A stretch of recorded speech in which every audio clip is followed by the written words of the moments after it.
whiskey. Good evening, everyone. Ken Boone, Whiskey Wednesday Weekly, episode 4. This week, obviously, we're going to try and keep it light, but at the same time, we are addressing a serious topic with one of my dearest friends, Robin Graciano. This week is the topic of breast cancer, and the reason why we're bringing this up is because Robin went through it herself personally, and it was a pretty, obviously, a serious kind of breast cancer. Not that any of them aren't. But it was one that I think the odds were stacked kind of against you a little bit, right? Yes. So first of all, happy belated Father's Day to everyone out there, and I hope everyone enjoyed it. And I got a couple really nice whiskeys. My daughter brought me the Jack Daniel's Sinatra edition, which is super nice. And then she also got me the Four Roses single batch. So I'll be getting to those a little bit on a different episode with someone who really loves whiskey. Not that Robin is not a whiskey drinker. She does dabble a little bit here and there. So with that being said, we'll go ahead and kick off the episode, and we will hope you enjoy it. And like I said, we'll try to keep it as light as possible, but I do want to address serious topics every once in a while, because the point of the show is to really get people to see different aspects of people's lives, and if it can help just one person, that's what we care about. So we're going to start off first with a shot, okay? This is one called the Perverted Irishman. The reason why I have the Jameson out is because that's the whiskey that it's used with, hence the Irish whiskey, and it's mixed with Bailey's. So we're going to just start off a little sweet and light, and we'll go from there. The Perverted Irishman. All right, we stack them out here so everyone can see that we're knocking them back. It's all good. So we'll talk a little bit about Robin, very brief history. So Robin, I know you're not from California, if I'm not mistaken. So tell us where you're from, where were you born and things like that. I was born in Oregon, and when I was around 5 and a half, we moved to Ontario, Pomona area. Oh, okay. Where most of my life or school years was in San Bernardino, Rialto area. And then moved to Oceanside as a junior in high school. Nice. Well, what's interesting is, I don't know if you guys saw episode 2 with Tammy Stryler. She actually was living in Pomona, too. Oh, how fun. Granted, she's, I think, in her 50s or something she had mentioned. Yeah, she's definitely older than me. Yeah, she's older than you, so yeah. You probably didn't run in the same circles at the time. But nonetheless... Sorry, Tammy. Yeah, we love Tammy. It's all good. But that's interesting that you guys kind of ran in the Pomona circles as a young kid. She was saying that it was like, at the time, it was just like nothing there. I mean, it was just a lot of countryside and stuff. Is that kind of the same thing at your age? I was little, so... Yeah. Well, all I knew was my front yard. So you ended up moving to Oceanside. What year was that? Or how old were you roughly? Junior in high school. Oh, okay. Okay. I went to and graduated from Vista High School. Oh, okay. And if I'm not mistaken, you had... When did you meet your husband, Polly? I met him when I was 20, working at the grocery store. So you had already been through high school. He wasn't like a high school sweetheart or anything. Okay. Nope. Now you did what at the grocery store? I was a bagger. Okay. And what did you meet? A courtesy clerk. A courtesy clerk. Sorry. Yes, that's the new term. Now, your husband is still a butcher today, and he was working in the kind of the meat department at that time, but for a different store. But yet you worked for the same company, correct? We worked at the same store. Oh, it's the same store. Yeah. Okay. And he was checking out your meat. He was. He was. He was checking out your rump roast. This is what he likes to refer to. Yeah, he was. Did that happen pretty quickly? Like the whirlwind, or I don't know if it's rocky, but did it happen? I was like, that meat guy, he's pretty nice. Yeah. And somebody told him, and then so he's like, oh yeah, I'm gonna score this one. Oh, okay. So he was into it real and then quick. He's like, can I ask you out for a burrito? Yeah. After work. So we went to Oscar's there on San Marcos Boulevard. And that's how it all started. Was the rest history pretty much burrito. After that? Yeah. Really? Yeah, it was pretty. Okay. Yeah, 25 years later, here we are. And you have 2 sons? Yep. Okay. I was pregnant 3 times. I have 2 kids. Okay. And I have a stepson. Okay. 2 boys, I guess. So I didn't even know that about you, and it's a tough subject, but you actually lost a child then? Yeah, I was in between the 2 boys, probably around 2 years. Okay. And you had miscarriage? Miscarry. Yeah. Wow. Well, that's another story all by itself for other people who have gone through that. So I did not know that, and it's interesting. As much as we know everybody, that I'm on these shows, I still learn something new, which is another good thing I like about the show. Okay, so you've now since moved. I mean, now you've got 2 sons now, and they're grown up. Obviously, one I think is in the Army. Yeah. Okay. My stepson's gonna be 31. Then we have a 22-year-old together, and then he'll be 18 next month. Okay, and he just graduated with my kids the same year. So the COVID graduation continues. It seems like that's, the other two guests, Alex and Tammy, had their son graduating as well. Sorry, I set my timer again, guys, so I just want to make sure that you guys know why I look at my watch. It's not because of the time, it's because we have to do another shot. We'll give it a couple seconds because I still want to get into a little bit about that. So with Polly and you guys, you had moved to Valley Center when? Because we've known each other for about 7 years now. Yeah, we moved to Valley Center. This will be going on our 8th year in November. Okay, gotcha. So then you guys moved right in, and sure enough, I met Dom in Little League when he was like 11, going to play like his last 2 years of junior, because we got him pulled up from the minor leagues, and his mom wanted him to play, kind of where he should be. Yeah. And his dad thought, no, he's better than that. He's big, he's better. Yeah. I remember the story. I lost. It's always a sports thing with the dads. But I do remember at the time, if me and Polly have been friends for a long time, but he thought I was kind of a jerk, if I'm not mistaken, because I was a little hard. He was like, man, I don't know about this coach. And, here we are, still hanging out, and, the kids they do their own thing, and we do our thing now as adults. Yeah, they went through a lot of life together. But I tell you what, it's funny because that's kind of how coaches are. I wasn't the most straight guy as far as I was always a little hard on the edges. So I'm glad we became friends. So let's take that shot before we get into the real story of the meat potatoes. This is actually the Templeton Rye. It's actually from Kentucky area. So I just want to make sure that you're ready for this one because it's just straight whiskey. So. Nothing sweet about this one. Let's just see how you like it. It's not that bad. It's pretty smooth, isn't it? But I think I will. Chase that one. What's funny is your faces are nowhere near half what my mom and Tammy's are, so you can tell she can handle her alcohol. So let's get into a little bit about the real story tonight. And again, I want everyone to understand that this is about breast cancer awareness tonight, so we will have a little bit of fun, but it is a serious topic. So tonight, let's go back to when you first did what you call a self-exam. If I'm not mistaken, you had mentioned that you kind of, go through that. That's what every woman should do, if I'm not mistaken, and you found something. Tell us a little bit about how that went about and when you went to the doctor in that time frame. Well, I had felt a lump. I asked my husband, can you please, feel to see if you can feel it? And he said he didn't feel anything.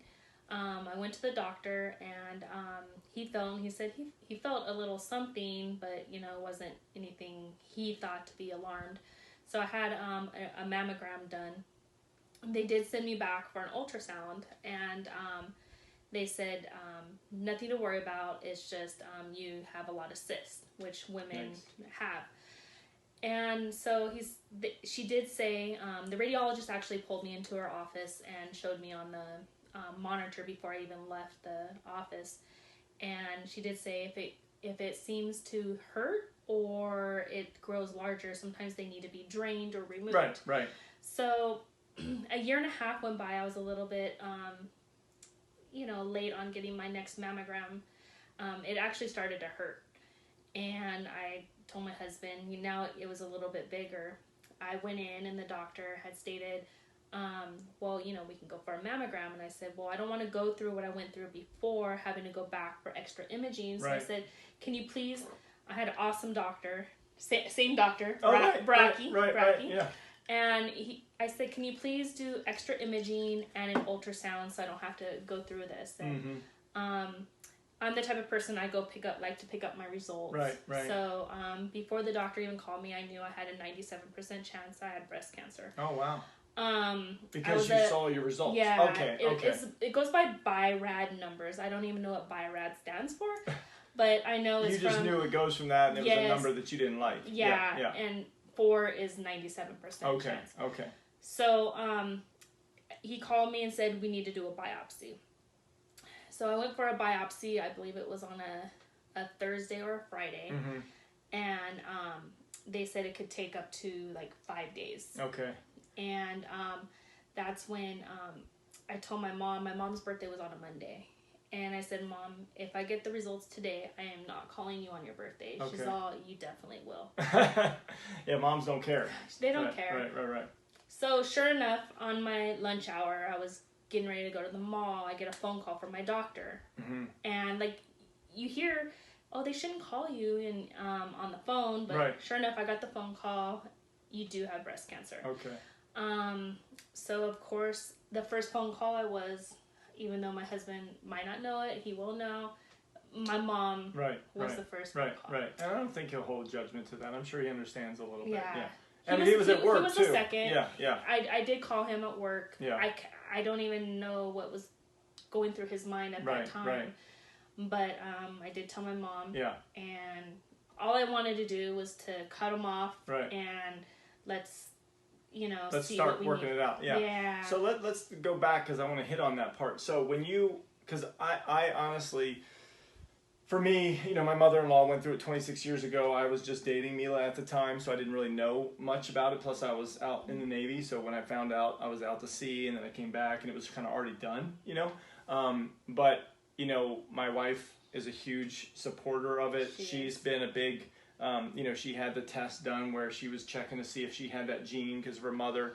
But take me back to, because I always feel like if I got results like that, I don't know how I'd react. So even when you had your own report, how did you deal with the time between the 97% that you kind of read yourself before the doctor? You didn't tell your husband at that time, correct? I did. Oh, okay. He knew.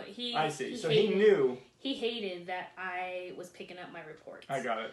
He hated it. Okay. And he said that the doctor is supposed to be the one that's telling you this. Yeah. And he didn't want to think negatively until you had confirmation, and he was a little mad about that. Okay. Yeah. So, but you as a person, okay? I mean, Polly's his own person, but you as a person, do you kind of clam up? Do you feel like this is what's happening? How do I attack this? Or do you kind of, because what I know of you going through it, which is another reason why I'm doing this, because your positive attitude that you took, I'm sure there was low moments though, right? Like you can't always be positive. So did you take that right away and just assume, or did you want to wait for the doctor's results as well? Like, is there hope that 3% was negative and the doctor was going to give you good news, or did you pretty much just know? Honestly, the first time, because I did have a kind of a scare after that. Okay. No, I felt that it was. Okay. You started preparing right away.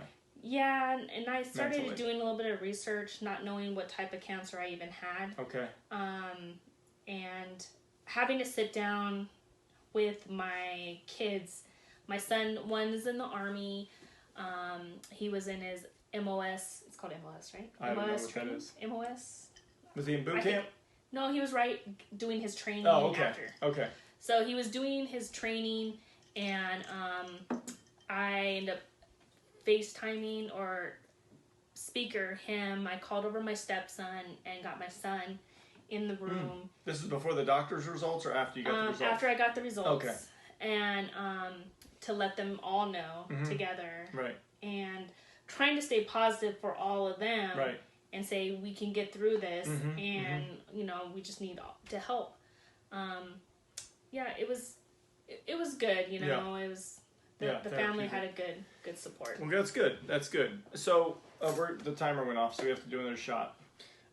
This is actually screwball, so we're mixing it with some sweet. She likes that's the peanut butter. We all love that. So we'll do a little shot of that. I didn't realize I could have made my shots much bigger for her because she seems like she's a machine. So I like that. So let me start my timer again real quick. Sorry, everybody. I don't have any kind of assistants setting timers for me, and I want to make sure I get it done right. So now that you've gotten the results, how serious was the cancer? That's what I want to know. Because I know there's different levels, correct? Yeah, what is yours? Yours was called Mine something. was stage 2B, which I believe their stage 4 is, it's right. Stage 3, it starts to go into other areas. Right. The reason why it was 2B is it did involve one of my lymph nodes. Okay. I did have, it was called invasive ductal carcinoma triple negative. The triple negative, honestly, I don't know. I know it's doesn't react to hormonal therapies, so it's a Okay. lot harder to fight. That's what I knew. There was So- something in there with a T that you had that was a more of a difficult type. Okay. So the survival rate for a regular breast cancer is around 97%. Oh, that's good. Now the triple negative, Mm-hmm. it's around 77% Oh, wow. Okay. for 5 years. So Right. people that have had regular breast cancer, I call regular, that's non-triple negative. Right. After 5 years, 97% have survived. Okay. Now with the triple negative, Right. 77% have 77. survived. Okay. so When you get that results, which is different from, I mean, we already talked about that. Mentally, now you've already talked about what you told your kids and your husband, but how does that affect you mentally from that point on? Now is it like, okay, this is a different, I'm not Yes. in that normal category. yeah, my mom will tell you that, I'm never an easy person. Yeah. It was when the doctor first told me, I just kind of smiled because I didn't know, that's just a type of cancer. Yeah. But with the look on his face and then the look on my husband's face, is my husband doesn't know anything about breast cancer. Right. I'm like, oh, maybe it's something I should be concerned. Then I started doing research. Then I did do the crying. Oh, And you did? Okay. yeah. So you weren't always 100% strong. You did No. break down and have your moments. Okay. Yeah, usually I would do it when I was taking a shower because nobody could see me. Right. I'm very white, and so when you come out of the shower and you're white, you're red. Yeah. So they don't really think. As Oh, I much. see. You're already red because of hot Yep. water, so therefore that's a good little trick there. I mean, Yeah. for anybody who just wants to Yeah. cry in the shower. Yeah, if you're white, just cry in the shower. So, okay, you've dealt with that. At what point do you start, I guess, flipping the switch? Because I know when we always saw you early on, you were pretty strong. And then, so let's talk about that. And then from there, what did the doctor tell you is a forecast for treatment? So when did you flip the switch? Because I know you were always sad. I'm sure you had always the moments in the shower when things would hit you. But when did you decide this is not? I'm not gonna take it, basically. And then when did he give you the layout? My whole goal is what we just had. Even though our kids graduated virtually or however you want to call it, I wanted to see my son be able to graduate. Right. And my other son get married, which who knows if that's going to happen. COVID messed that up too. Right. But he is engaged, correct? He is. Yes, he yes. is. Hopefully July 26th. We'll see. Right. I totally forgot even what the question was. No, I just That's said what when did you happens flip? when you have 3 shots. When did you flip the switch? Well, after I started doing some research, first they sent me to a surgeon. He does all surgeries. Okay. He's the big surgeon. Yeah. Okay. He doesn't just do cancer. He does he Okay. did my husband's gallbladder. Okay. He made us watch a video. Okay. So my husband was working at the time. So at the time, my son was 14, almost 15. He went with me. First, we did a hike. If you guys are around the area, we did the hike that I couldn't make. Potato Chip Mountain. Potato Chip Mountain. Yeah, in Carlsbad. Yes. I mean, Poway. Sorry. Dom and I, we went that, and I said, do not let me give up. I felt like if I can make that hike with no training, Right. I can do this. Okay. And he would not let me quit. I finished it. We did it in 4 hours. And then we went to, they made us watch a video. And the video was basically telling you that no matter if you do a mastectomy or if you just do a lumpectomy, what do you call it? A Lumpectomy. Yes. Yeah. The survival rate is the same. Okay. But the difference is the reoccurrences. Got it. You have a higher reoccurrence just removing the lump, Correct. and you have less of a chance of it reoccurring if you remove the breast. Mastectomy. If you remove the breast, it can come back in the scar tissue. But besides that, you're pretty free and clear of that area. Yes, and you had a double mastectomy, correct? I did. Okay. My son, had to mature really quick. Yeah. As a 14-year-old, he looked at me. He's like, "Mom, you need to take him off and worry about that later." Right. I already wanted to do that. My husband was against it. My husband said, I think that's too invasive of a surgery. Right. I think you should just... Because there is a lot going on. It's not about, I don't think he cared a lick about your breast. I think he cared more about just, that's a lot of removal, a lot of openness, a lot of infections can occur and things like that. Because that is a big undertaking. Yeah, that was... It was supposed to be. Yeah. It was supposed to be right around a 2.5, maybe 3 hour surgery. Mm-hmm. But I think we were at over 4 hours. Yeah, that was a big deal. And that was the surgery we were at, correct? Yes. That was the removal of everything, correct? Mm-hmm. Okay. I just knew we were there, and they made T-shirts and all that 17 stuff. People. 17 people were there to support my husband and family, that including was awesome. The Boone family. Yeah, we all showed up. It was fun. All 3 kids. Yeah. And I don't mean fun like party fun. I just mean it was a good, way to be there. Yeah, and I'm sure they had some good laughter. Yeah, we were all trying to tell good memories and just have a good time and just try to cheer Polly and Dominic up at the time for sure. Yeah. And the good news was when it all came out and they gave you the news, it's the surgery's over and you came through great. I was like, oh, we were all so happy. But how they did it? Oh, what happened? You don't remember? Well, let's do a shot first because the timer went off. Oh Before I want to hear about that. I'm excited to hear about that. You don't remember? No, I don't. You said how they did it. This is the actual Bevmo brand. It's called James Younger. It's their House Tennessee whiskey. So let's see what you think about that.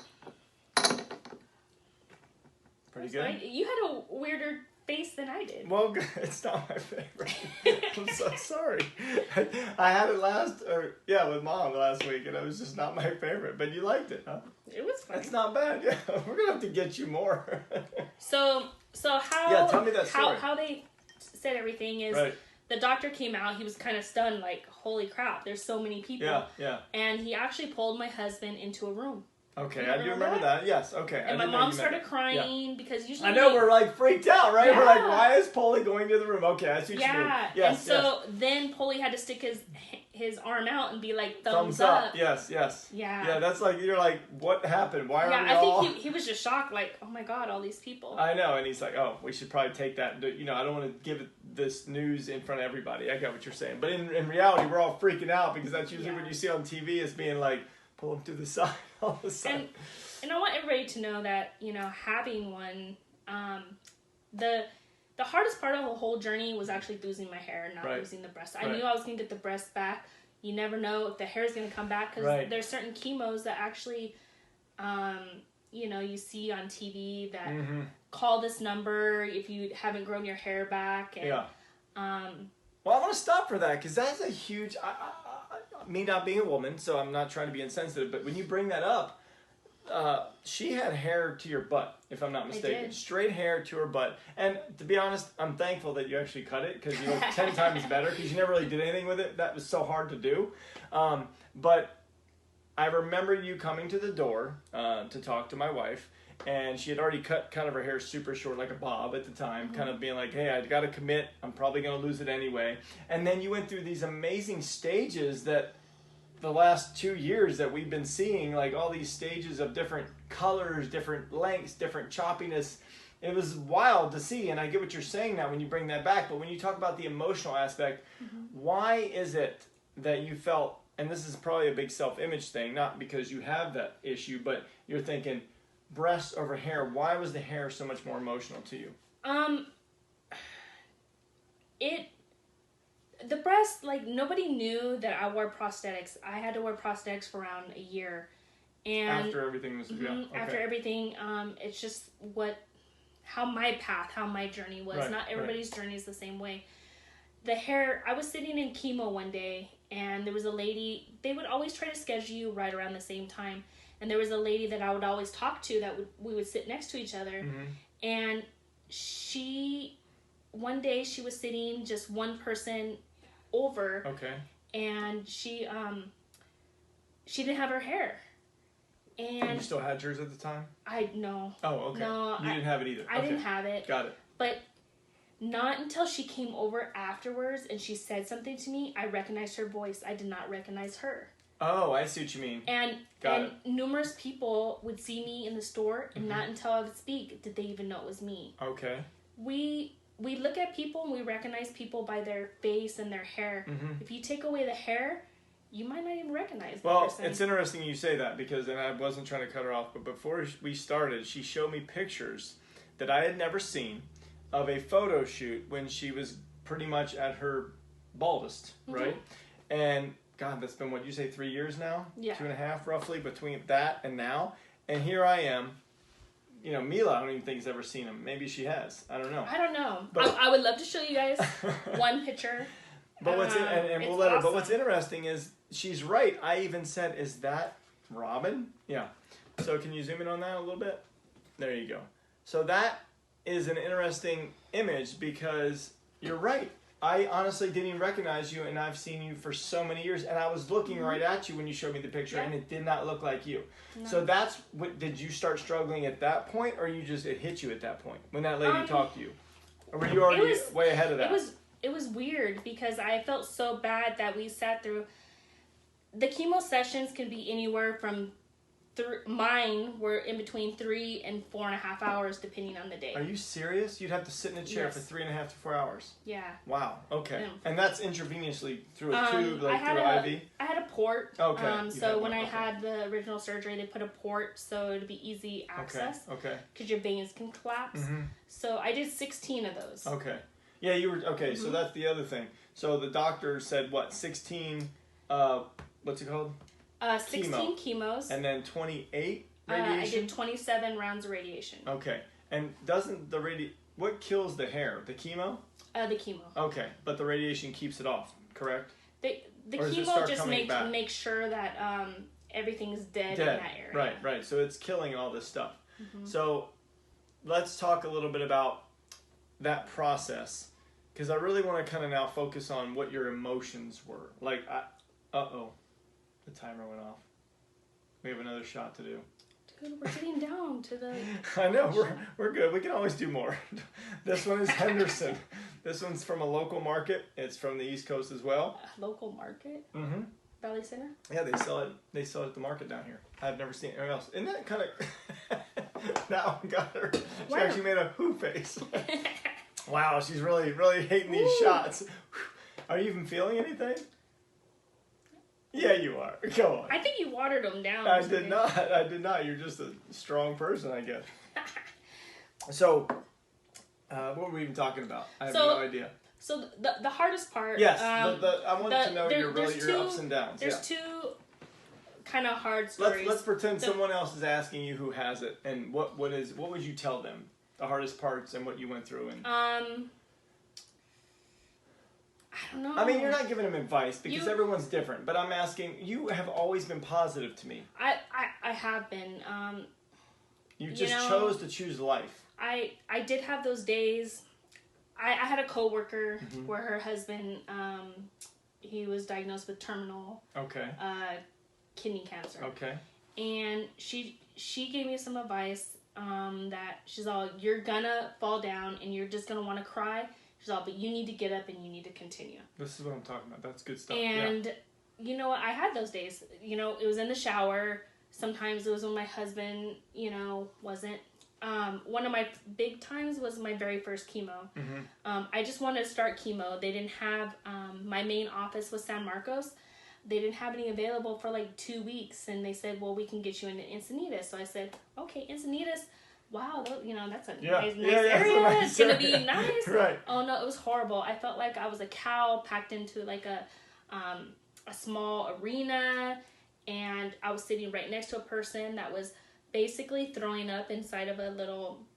Right. Those hospital things. Yeah, the banana-looking things, yeah. And I'm sitting there, my very first... It was horrible. Oh my God. Horrible. That was your first experience. I cried my very first experience. Oh my gosh. You thought this is going to be it for this whole time? Yeah. Like, this is a brutal journey. Yeah. And then I go to San Marcos and I said, oh, thank God. It was more open. I felt I could breathe. Yeah. Whole different experience. A whole different experience. Isn't that interesting that could actually change your perspective, your experience on, where you get your treatment and everything? Yeah. So, again, you had your ups and downs, but you still always seem to maintain... Now, I get it. You put on a strong front. Now, how did your husband deal with it? And I don't want to get into Polly's emotions directly, but like when you come home, he seemed to be always, in my mind, you guys, but I'm going to put it out there. These two were fun, but you guys have changed your whole mindset. And ever since this occurred, he would always tell me, after this happened, he always looked at things a whole different way. Did you agree with that? Did you feel the same Yeah. way? That you kind of have to just take life when it comes and really enjoy the moment because you guys went to Hawaii? We did. I was very thankful that my treatment, I didn't start anything until 9/11. Mm-hmm. We had been planning for a whole year, like actually Yeah, longer than a year. you guys booked it. Yeah. August was our Hawaii trip, and Right. I said I'm gonna do everything that I want to do. I wanted to go ziplining, so me and my son went ziplining. Right. I wanted to do snorkeling. Mm-hmm. I did snorkeling, Right. and we did the luau. Mm-hmm. And I was like, I'm gonna do everything I want to do because honestly, you don't know. And it you doesn't don't know. even, and you don't even know it taught you that even breast cancer or not, we don't know anything, right? Like No. whether it's that or the COVID, I mean, people lost their lives during this time that had no idea. And it's like, you kind of have to, I'm just saying, I appreciated you guys tackling it that way because I'm a pretty positive person. And for her to kind of go through this in a different way, when we were in it, like now we're kind of like back to normal a little bit. But when we were in it, I felt like, we were like, it was just weird because I felt like I was on your coattail. I was really riding your positivity. Me and Mila were like, Robin is such a positive person, going through all this, that why we have no right to be negative about anything we do. You get what I'm saying? Yeah. Like we can't even be down because you're going through it and you're up. Now, again, we don't know what happens behind the scenes because that's real and you're allowed to have that. You should be allowed to cry as much as you want if you're going through it. But when you were always in front of us at the time, we always felt like she's a rock. You're being like a person that we would envy and want to be if we had to go through that. So in my mind, I felt like if we should have no complaints. You get what I'm saying?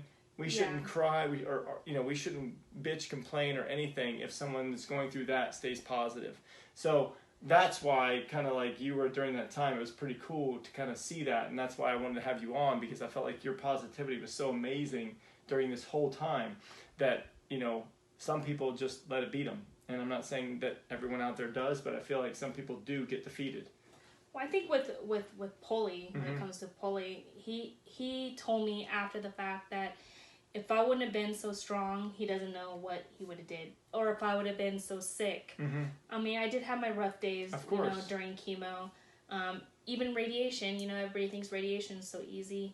Me working in the dental field, Mm-hmm. I understand radiation, and I didn't understand why my stomach wasn't being protected. Oh. Right? Your radiation on my breast and my armpit, but why isn't my other organs being protected? Oh.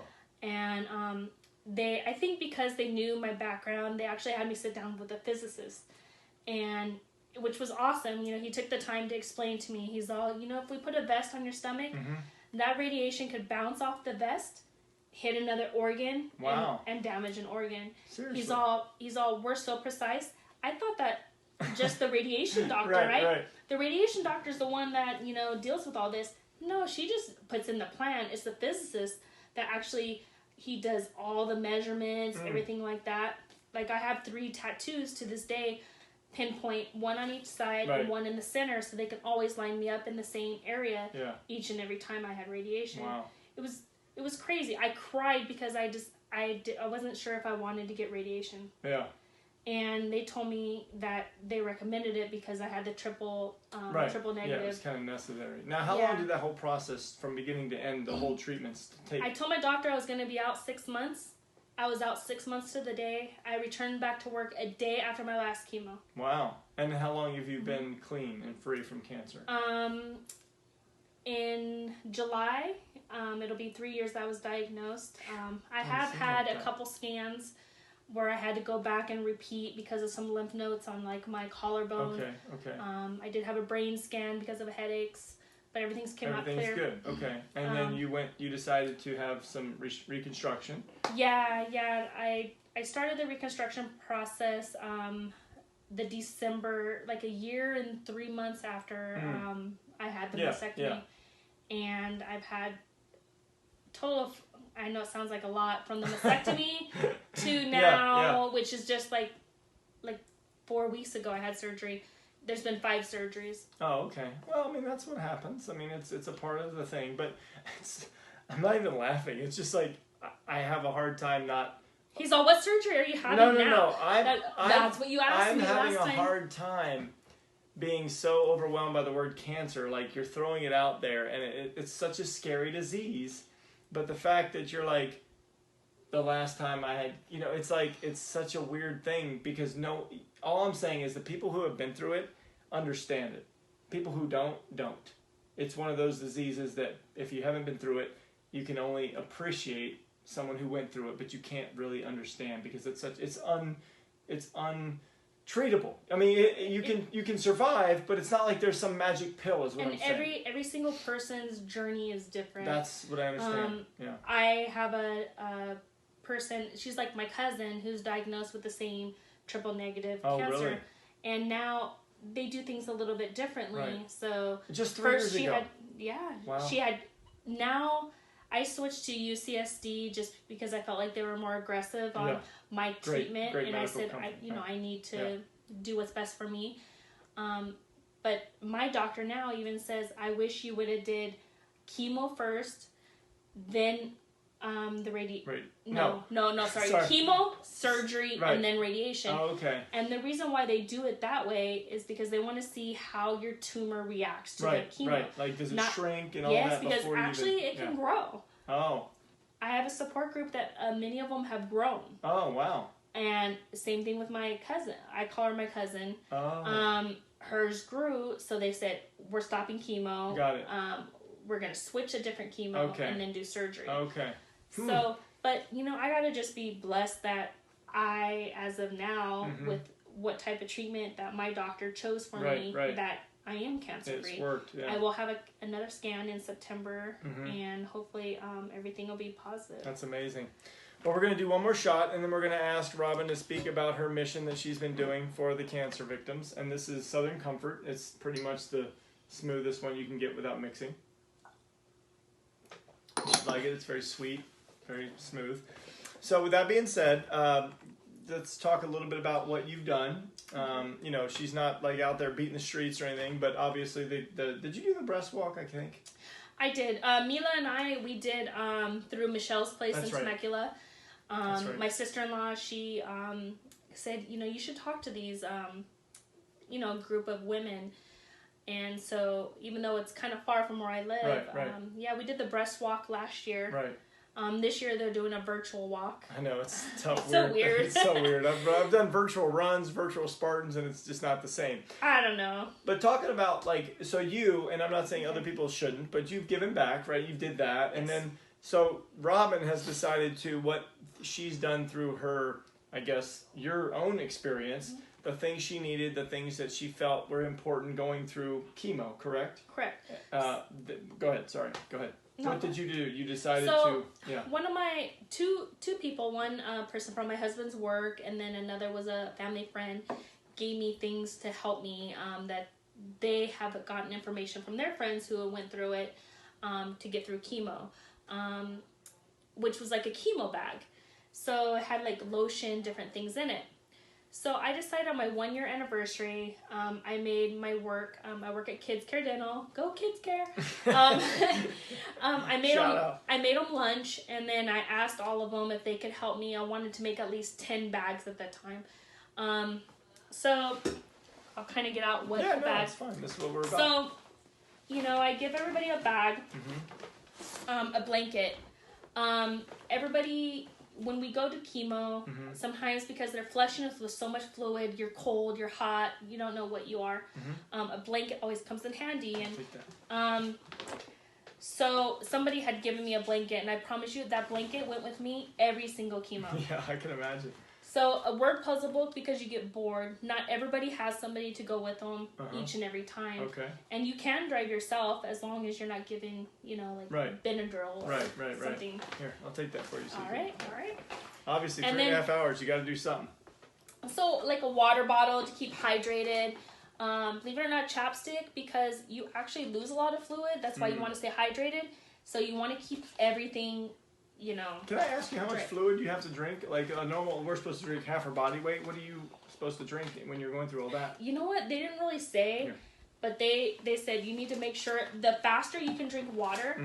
The first type of chemo, they call it the red devil. That's what you lose your hair. And they said the faster you can make your urine would actually turn pink. the faster you can get your urine to turn regular, the better it was for you. Okay. So how much were you drinking? Do you know, roughly? I don't know. You just drank I know. a ton. Yeah, I drink a lot of water. Yeah, you're pretty disciplined that way, yeah. Snacks? So, sugar-free candy. Now, this is, which sugar-free? The reason why sugar-free is, they say cancer likes sugar. Oh, yeah, I've heard that. And the thing about the sugar-free is sucking on either this or chewing gum. When we get our ports flushed, you can taste the saline. Oh, wow. You can taste the chemicals that they're flushing through it.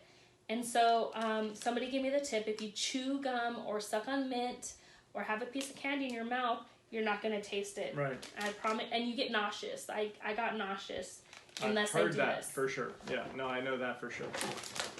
And then they said lotion to stay hydrated. Mm-hmm. Like me, to I keep have... it doesn't come out your pores, it stays in. Like me, I have a lymph node involved, and they said if you get any cracks or any signs of infection, it's bad. Oh, wow. You can actually... Somebody got scratched by their cat, got an infection, hospitalized. Oh, jeez. Because you're going through that. Okay. Hemp. Yeah. She chose the good stuff. Exactly. And a pen to go with the puzzle book. Yeah. Hand sanitizer. Because you're always touching stuff. Oh, really? This is all pre all that. Yeah, just pre. normal. Just to stay clean anyway, yeah. Yeah. Wow. There's a few other things that we put in the bags. But my work, we actually got enough donation where the first year I actually donated in between family, friends, and coworkers. It was 20 bags. Unfortunately, I had to give out around 5 bags. One to a coworker's sister who was re-diagnosed. Oh. She had cancer previously. A coworker's dad who was re-diagnosed with cancer. And so you do it regardless of breast or not? No, it doesn't matter. Victims in general. And I made sure whenever I took them to UCSD, and I said it doesn't matter what type of cancer. Right. Now the blankets, some are more male, some are more female. They'll have to kind of take a look. Right. But they basically all have the same thing in them. And so far to date, I've done at least 60 bags. But it's not just with me; it's with help of coworkers. Yeah. No, but it's a thing you're doing. Yeah, it's like a great thing. Your wife Mila, she's helped donate some blankets. People at work, and I've gotten actually phone calls like, I need a bag. Right. So it's been awesome. Well, I can tell you this. Let me ask you this. So if someone wants to check out something, be more aware of, obviously you can search breast cancer, but is there any particular, before we leave, is there any particular institute or link or anything that you support locally or anywhere?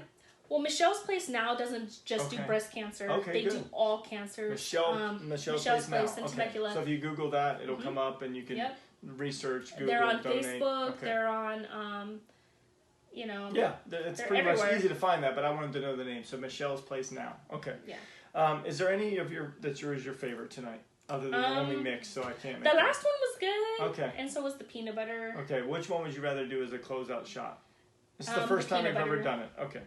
So this is the first time we've ever done it, so you just give me a glass. It doesn't matter as long as it's not mine. I like to eat the first. Let's see, let's do that nice and fat. Because we're going to toast out to breast cancer. All the people who've lived, not lived, we just want to say salute. All right. Good night. Thank you for tuning in. Thank you for Robin Graciano, breast cancer survivor. I appreciate her story so much. Good night. Anything else?